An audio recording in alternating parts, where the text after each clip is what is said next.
Carolyn Jones was an American actress.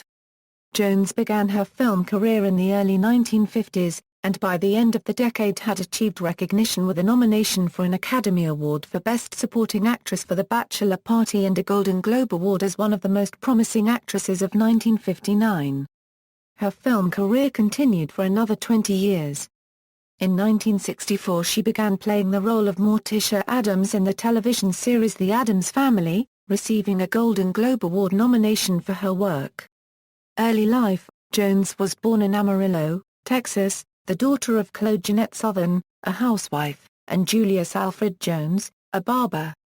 In 1934 her father abandoned the family and her mother moved with her 2 children to her parents' home in Amarillo. Carolyn suffered from severe asthma that often restricted her from childhood activities. She was an avid reader, and loved Hollywood magazines. When her condition permitted she loved to go to the movies. She enrolled at the Pasadena Playhouse in California, although at 15 she was still 3 years under the minimum age. Her father agreed to pay her tuition. Career: after being spotted by a talent scout at the Playhouse, Jones secured a contract with Paramount Pictures and made her first film, The Turning Point, in 1952. In 1953, she married aspiring filmmaker Aaron Spelling. She appeared in several episodes of Dragnet, credited as Carolyn Jones in at least one episode. Had an uncredited bit part as a nightclub hostess in The Big Heat, and a role in House of Wax, as the woman who is converted by Vincent Price into a Joan of Arc statue, brought her good reviews. In 1954 she played Beth in Shield for Murder, earning $500 per day for playing the role. Jones was cast in From Here to Eternity, for the role of Alma Lauren Burke, which was written for her. However, a bout with pneumonia forced her to withdraw. Jones made her TV debut on the Dumont series Gruen Playhouse in 1952. She appeared in 2 Rod Cameron syndicated series, City Detective and State Trooper, as Betty Fowler in the 1956 episode, The Paperhanger of Piesh.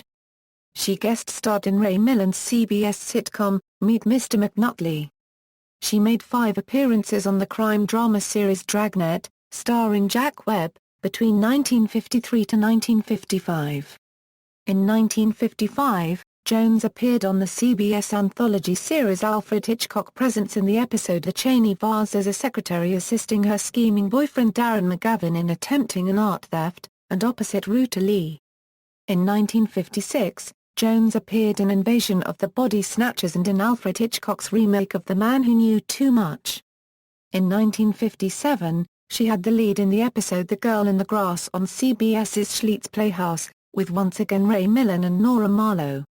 She appeared 3 times as a guest star in the TV series Wagon Train, in the first season episode The John Cameron Story, and in the later color episodes The Jenna Albright Story, and The Molly Kincaid Story.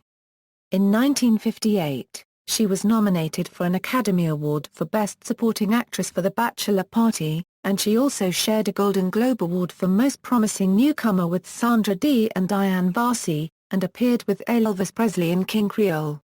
In 1959, she played opposite Frank Sinatra in Frank Capra's A Hole in the Head, Dean Martin in Career, and Anthony Quinn and Kirk Douglas in Last Train from Gun Hill. In 1960, she guest-starred with James Best and Jack Maloney in the episode Love on Credit of CBS's anthology series The DuPont Show with June Allison, a 4-star television production.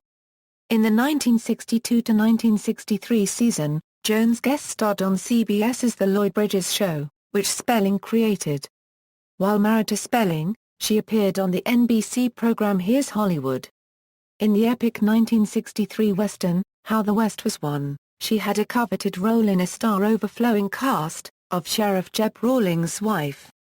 She appears with Pepper and Debbie Reynolds in the last speaking-singing scenes of the film.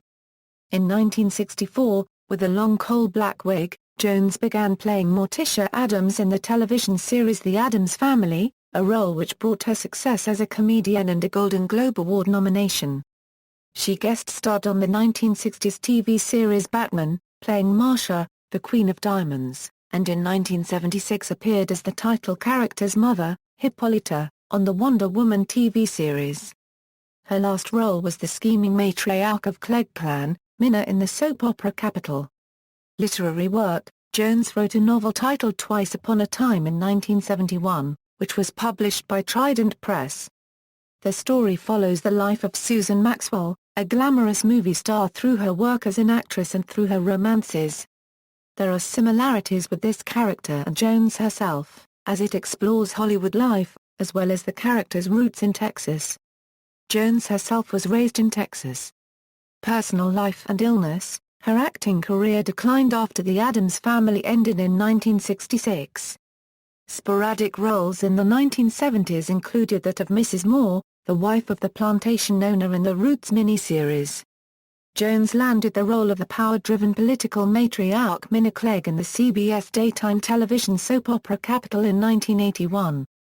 The following year, shortly after Capital debuted, she was diagnosed with colon cancer, and played many of her scenes in a wheelchair. The cancer spread quickly to her liver and stomach. Despite the pain, Carolyn finished the first season. Marriages: Carolyn Jones was married 4 times. While studying at the Pasadena Playhouse, Jones married Don Donaldson, a 28-year-old fellow student. The couple soon divorced. Jones was subsequently married to television producer Aaron Spelling from 1953 until 1964. Jones converted to Judaism when she married Spelling. She and Spelling separated in 1964. Her third marriage was to Tony Award-winning Broadway musical director, vocal arranger and co-producer Herbert Green. She left him in 1977. In September 1982, realizing she was dying, Jones married her boyfriend of 5 years, actor Peter Bailey Britton. She wore a lace and ribbon cap to hide the loss of her hair from chemotherapy. Death: Jones was diagnosed with colon cancer in March 1981. She continued to work, telling her friends she was being treated for ulcers. After a period of apparent remission, the cancer returned in 1982, and in July 1983 she fell into a coma at her home in West Hollywood, California. She died there on August 3, 1983, with her husband at her side. Her ashes were entombed at Melrose Abbey Memorial Park Cemetery in Anaheim, California, beside her mother. Filmography: films, television, references. Further reading: Pallant, James, In Morticia's Shadow, The Life and Career of Carolyn Jones. Jacobus Books, 2012. ISBN 978-0-9841857-9-551895. External links. Carolyn Jones at the Internet Movie Database, Carolyn Jones at AllMovie, Carolyn Jones at the Internet Broadway Database, Carolyn Jones at Find a Grave, Carolyn Jones at Cult Sirens, Carolyn Jones at FilmReference.com.